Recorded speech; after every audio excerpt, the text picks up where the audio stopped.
ఈ దరిద్రాన్ని చూస్తూ ఇంకా నిలబడ్డవెందుకు? పద.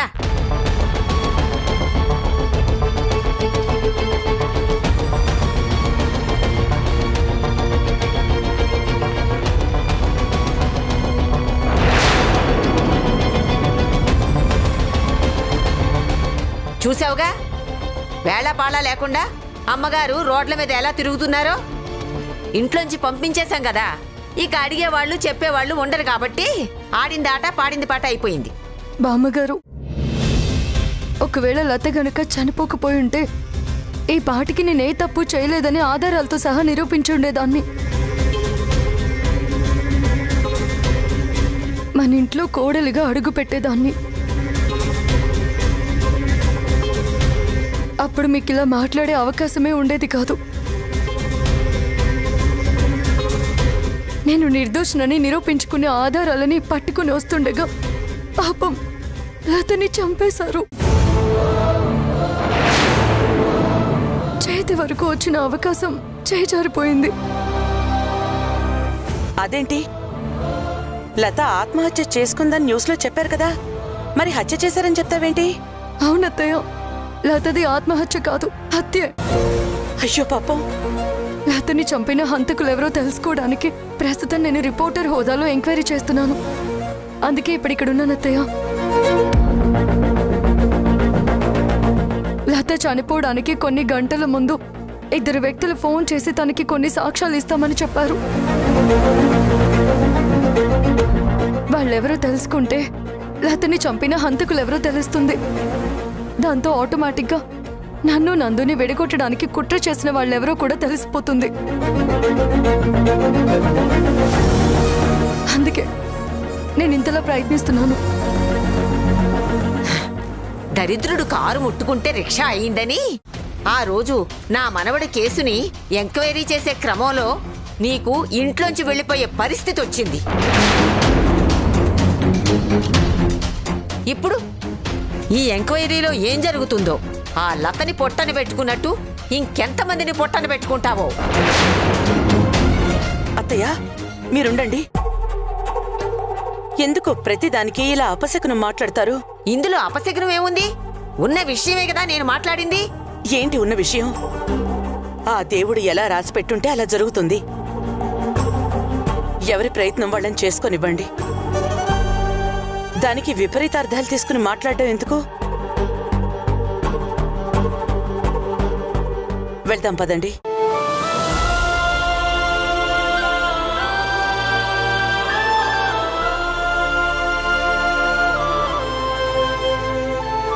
అత్తయ్య, మీ మాటల్ని బట్టి మీ మనసులో నా మీద ఎంతో కొంత మంచి అభిప్రాయం ఉందని అర్థమైంది. రేపటి రోజున నేను నిర్దోషిని అని నిరూపించుకుంటాను. నన్ను మనస్ఫూర్తిగా ఇంట్లోకి ఆహ్వానించే మొదటి వ్యక్తి మీరే అన్న నమ్మకం నాకు వచ్చేసింది. ఈ నమ్మకంతోనే నా ప్రయత్నాలని ఇంకా బలంగా మొదలు పెడతాను.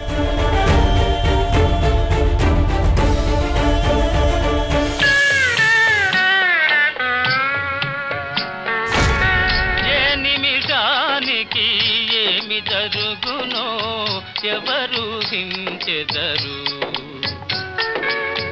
ఏ నిమిషానికి ఏమి జరుగునో ఎవరు హించెదరు. విధి విధానమును తప్పించుటకై ఎవరు సాహసించెదరు.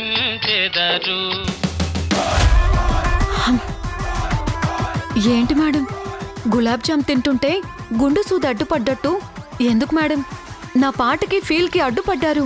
ఏదో జీవితం మొత్తం తలకిందులైపోయినట్టు నెత్తిమీద ఆ క్లాత్ ఏంటి, ఈ పాటలేంటి? జీవితం తలకిందులైపోవడం మాత్రమే కాదు, జైంట్ వీల్ తిరిగినట్టు తిరుగుతుంది. ఏమైంది బార్బీ? సీరియల్ మొత్తం చూసి సీరియల్లో హీరోయిన్ ఎవరు అని అడిగినట్టు మీరు భలే కామెడీలు చేస్తారు మేడం. లత కేస్ ఇన్వెస్టిగేషన్ గురించి మేఘన ఏమని ఛాలెంజ్ చేసిందో ఒకసారి ఫ్లాష్ కట్ వేసుకోండి. లత మరణం వెనుక ఎవరున్నారో, ఎవరు చేయించారో సాక్ష్యాధారాలతో సహా నేను నిరూపిస్తాను. ఫ్లాష్ కట్ చూశారు కదా మేడం. ఇప్పటి వరకు మేఘన వేరు, ఇక నుంచి మేఘన వేరు. మేఘన గురించి నాకంటే మీకే ఎక్కువ తెలుసు. తను పంతంలోనూ పట్టుదలలోనూ లేడీ విక్రమార్కురాలు. తను ఛాలెంజ్ చేసిందంటే లత మర్డర్ కేసులో దోషుల్ని కనిపెట్టేదాకా నిద్రపోదు. లతని చంపిన సూత్రధారి పాత్రధారి మీరు అని బయటపడటం, మీ పక్కన నేను కూడా ఉన్నానని క్వశ్చన్ పేపర్ లీక్ అవ్వడం, అప్పుడు మనిద్దరం కలిసి నాకు నువ్వు నీకు నేను ఒకరికొకరం నువ్వు నేను అంటూ పాట పాడుకుంటూ జైల్లో వెళ్లి సెటిల్ అవ్వడం కన్ఫర్మ్.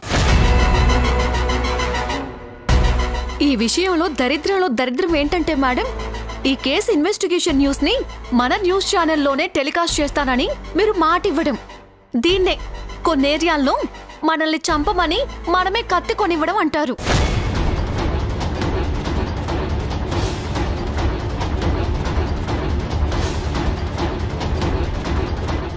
ఏంటి మేడం నవ్వుతున్నారు? శ్రీకృష్ణ జన్మస్థానంలో సెటిల్ అయినట్టు ఇమాజినేషన్ ఏమైనా గుర్తొచ్చి మైండ్కి ఏదైనా షాక్ కొట్టిందా ఏంటి? నీ తెలివి తక్కువతనానికి అమాయకత్వానికి జాలేస్తోంది బార్బీ. ఇందులో అమాయకత్వం ఏముంది మేడం? అమాయకత్వం కాకపోతే ఇంకేంటి? లత మర్డర్ కేసు మేఘన ఇన్వెస్టిగేషన్ చేస్తే నా పేరు బయటపడుతుందని నాకు తెలీదా? ఇరుక్కుపోతానని తెలిసి కూడా మన ఛానల్లో న్యూస్ టెలికాస్ట్ చేస్తానని మేఘనకి మాట ఇవ్వడానికి నేనేమైనా పిచ్చిదాన్నా? నా ప్లాన్ ఏది లేకుండా అంత తేలిగ్గా ఒప్పుకుంటానా? ఏంటి మేడం మీ ప్లాన్? ఇక నుంచి మేఘనని ప్రతి క్షణం డేగ కళ్ళతో వెంటాడటం.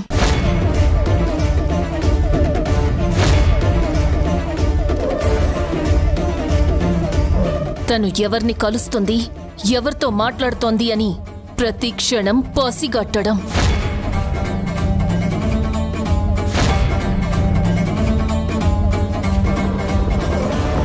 తను సాక్ష్యాల్ని సాధించే లోపలే వాటిని నాశనం చేయటం. మీ ఆలోచన బాగానే ఉంది మేడం, కానీ రైటర్ ఒకటి రాస్తే డైరెక్టర్ ఇంకొకటి తీసినట్టు ప్రతిదీ మనం అనుకున్నట్టు జరగదు కదా మేడం. మన కర్మకాలి మనకు తెలియకుండా మేఘన సాక్ష్యాలు సంపాదించిందనుకోండి, అప్పుడు మన పరిస్థితి ఏంటి? ఆ ఇన్వెస్టిగేషన్ రిపోర్ట్స్ పట్టుకుని అది డైరెక్ట్గా నా దగ్గరికి వస్తుంది. ఎందుకంటే యాజ్ అ ఛానల్ చైర్మన్ గా టెలికాస్ట్ కి పర్మిషన్ ఇవ్వాల్సింది నేనే కదా. ఆ మేఘన పట్టుకొచ్చే సాక్ష్యాలను బట్టి ఏం చెయ్యాలో, దాన్ని ఎలా అడ్డుకోవాలో, ఆ కేసుకి అడ్డుకట్ట వేసి ఎలా క్లోజ్ చెయ్యాలో నాకు క్లియర్ ప్లాన్ ఉంది.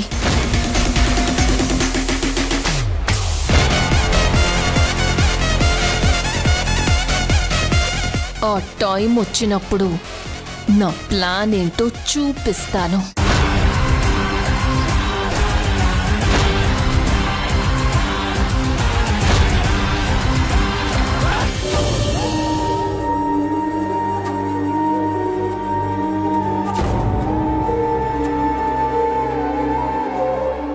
నిత్య, ఏమైంది?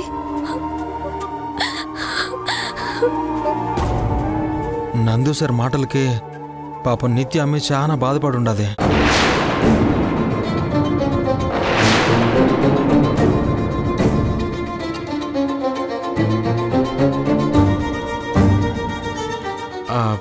నందు సారు ఆ మాదిరిగా అంత దారుణంగా మాట్లాడతాడని నేను అస్సలు అనుకోలేదు.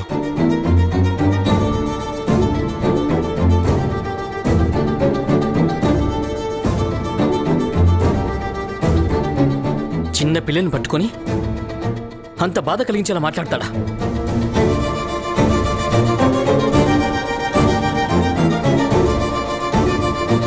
నాన్న నాన్న అంటూ నిత్య ఎంత ప్రేమ చూపిస్తుందో తనకు తెలుసు.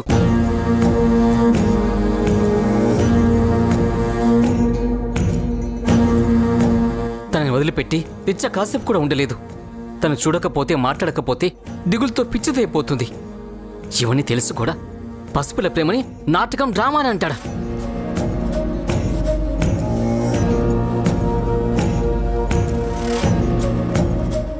నాతో మాట్లాడినానా, ఒక్కసారి మాట్లాడినానా అని విలవిల్లాడుతూ అల్లాడిపోతుంటే తన బాధని అర్థం చేసుకోకుండా ఇవన్నీ మీ అమ్మ నేర్పిస్తుందని మాట్లాడడానికి బాస్కి మనసులో వచ్చిందో అర్థం కావట్లేదు.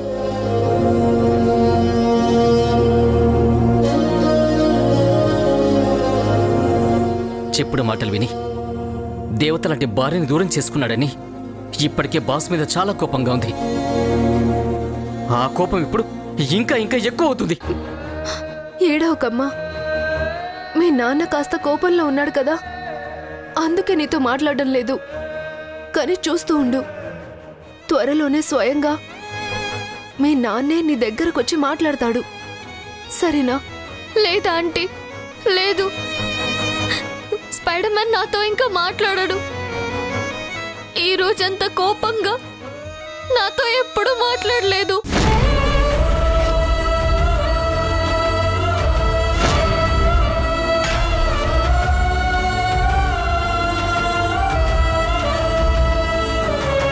నేను స్పైడర్ మ్యాన్ అని పట్టుకోవడానికి వెళ్తే నన్ను నెట్టేశాడు.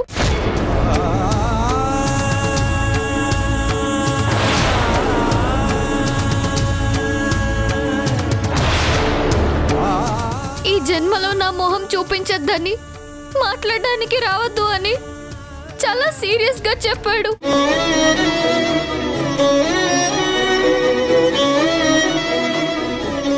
ఇంకెప్పటికీ స్పైడర్ మ్యాన్ నాతో మాట్లాడడు.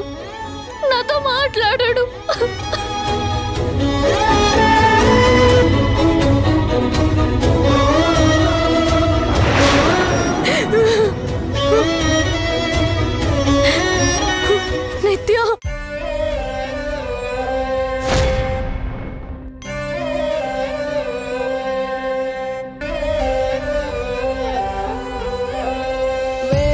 అక్షరాలు కోటి పుస్తకాలు చెప్పలేని ప్రేమ అమ్మే నిత్యం లేని సొంతం పంతం లేని బంధం స్వార్థం లేని రూపం అమ్మే కదా. ఎంత నిండుగా నీడనిచ్చిన ఎండ తప్పని చెట్టే అమ్మ, కంటి నిండుగా నీరే పొంగిన రెప్పముయని చూపే అమ్మ. తానో స్వర్గం తానో దుర్గం అని సాధ్యం తన మార్గం. వేల అక్షరాలు కోటి పుస్తకాలు చెప్పలేని ప్రేమ అమ్మే కదా. అంతం లేని సొంతం పంతం లేని బంధం స్వార్థం లేని రూపం అమ్మే కదా. మీ నాన్న చాలా కోపంలో ఉన్నారు. ఆ కోపంతో ఏదైనా ఒక మాట అంటే నువ్వు తట్టుకోలేవు, ఏడుస్తావని చెప్పాను కదా.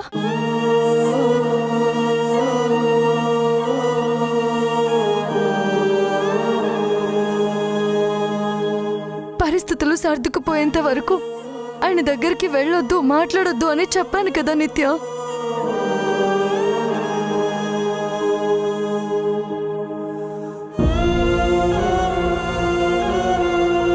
మరి అమ్మ మాట వినకుండా నువ్వు ఇలా చేయొచ్చా చెప్పు? నువ్వు బాధపడుతూ నన్ను బాధ పెట్టొచ్చా చెప్పు?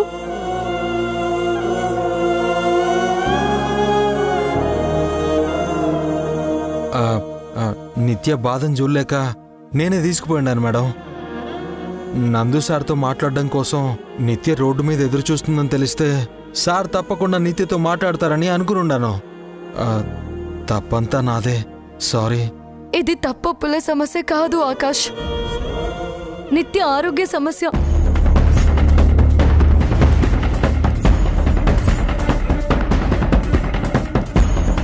ఇంతకు ముందు ఒకసారి ఇలాగే నందు మీద దిగులు వేసుకొని ప్రాణాల మీదకి తెచ్చుకుంది.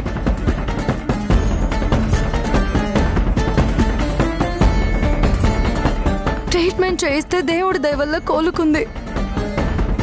ఇప్పుడు మళ్ళీ అలాంటి పరిస్థితి వస్తే నేనేం చేయగలను?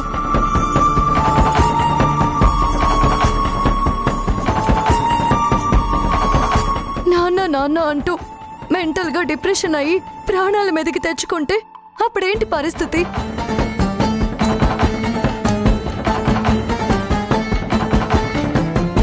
ఆయనకి దగ్గరికి నేను ఎలా నచ్చ చెప్పగలను? నాన్నని ఎలా తీసుకురాగలను?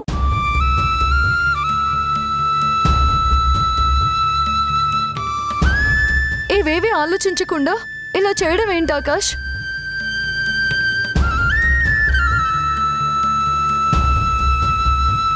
అప్పటికి నేను చెప్తూనే ఉన్నాను కదా, ఆయన నన్ను అర్థం చేసుకోవడం కోసం, నేను నిర్దోషిని అని నమ్మడం కోసం ప్రయత్నిస్తున్నాను అని. అందుకు కొంత టైం పడుతుందని కూడా చెప్పాను కదా. మరి అర్థం చేసుకోకుండా ఇంతలోనే అలా చేయడం ఎందుకు చెప్పు? నందు సార్ మాట్లాడితే నిత్య బాధ దూరం అవుతుందని ఆలోచించుండనే తప్ప నిత్యకి మరింత బాధపడే పరిస్థితి వస్తుందనే ఊహించలేకపోయిండాను మేడం. మరో తూరి ఇంకెప్పుడు ఇట్ట చేయను. Sorry madam.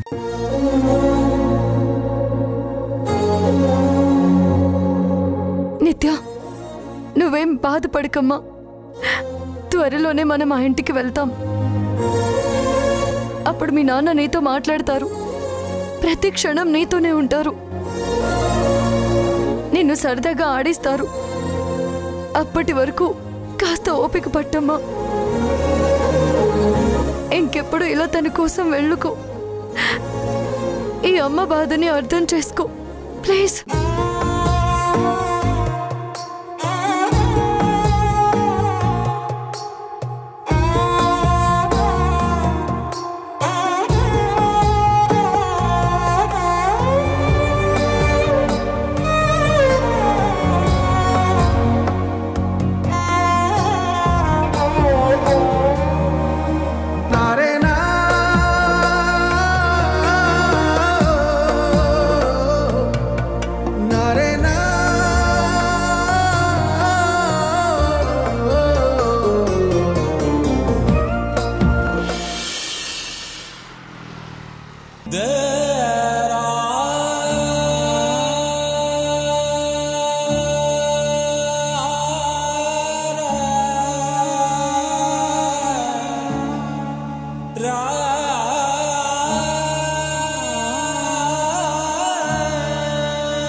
నందు, నందు,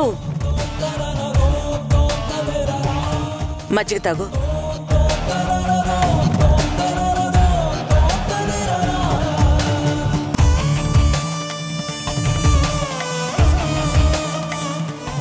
ఏంట్రా అలా ఉన్నావు?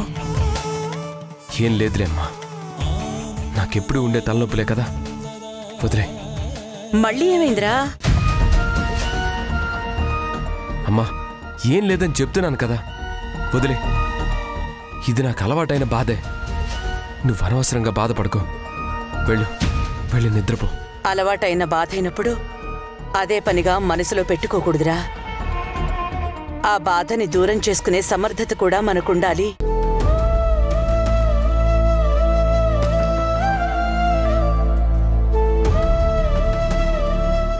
నువ్వున్న పరిస్థితిలో ఈ విషయం గురించి మాట్లాడే సందర్భం కాదు. కానీ పాపం లతని అంత దారుణంగా చంపారు అని తెలిసిన తర్వాత మాట్లాడకుండా ఉండలేకపోతున్నాను. లతది ఆత్మహత్య కాదు, మర్డర్ అంట కదరా. ఈ విషయం నీకెవరు చెప్పారమ్మా? రాత్రి ఇంటికొస్తుంటే మేఘన కనిపించి చెప్పింది. కానీ అంత మంచి అమ్మాయిని చంపాల్సిన అవసరం ఎవరికుంటుందిరా? అసలు తనని చంపేంత పగ ఎవరికుంటుంది? అసలు ఏమీ అర్థం కావట్లేదమ్మా, అంత కన్ఫ్యూజన్గా ఉంది. పోలీసులేమో కన్ఫామ్గా ఆత్మహత్య అంటున్నారు, కానీ మేఘన మాత్రం ఖచ్చితంగా మర్డర్ అని వాదిస్తుంది.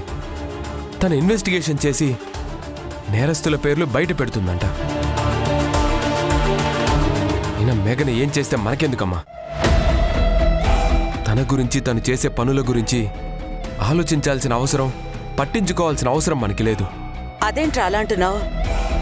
మేఘన చేసిన ప్రయత్నం అంతా తను నీతో కలిసి ఉండడం కోసం.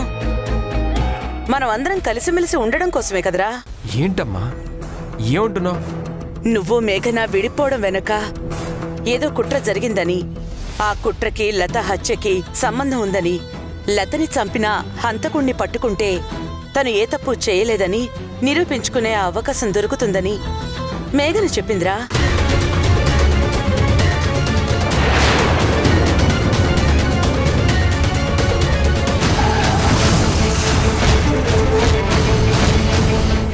ఎవర్రా రోడ్డుకు అడ్డంగా ఇలా తగలబెట్టారు? నువ్వు వచ్చి మర్యాదగా మేఘనా మేడం దగ్గర నేరం ఒప్పుకో.